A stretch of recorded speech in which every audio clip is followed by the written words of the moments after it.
सादा कहानी कयामत की निशानियां।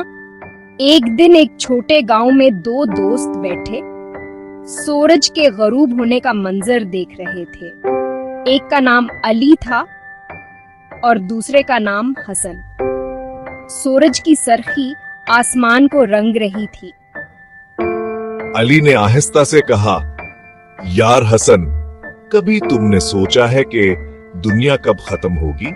हुसैन ने कहा, हाँ, कुरान और हदीस में आया है कि कयामत आएगी, लेकिन उससे पहले कुछ निशानियां जाहिर होंगी।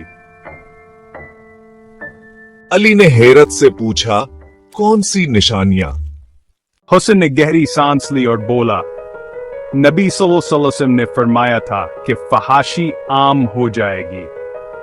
आज देखो, हर तरफ बेहयाई है, माँ बाप की इज्जत खत्म हो गई है, औलादा उन्हें नौकर समझती है, कत्ल गारत बढ़ चुकी है और किसी को समझ नहीं आता कि क्यों लड़ रहे हैं। लोगा ऊंची इमारतों में फख्र करते हैं, दीन की बात करने वाले का मजाक उड़ाया जाता है।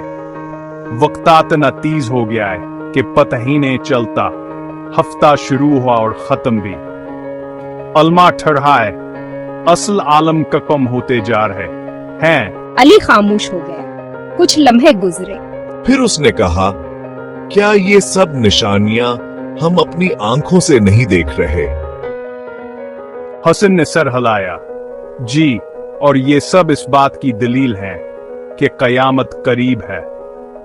अली ने आसमान की तरफ देखा और कहा, फिर अभी से अपनी तैयारी करनी चाहिए, कहीं देर न हो जाए।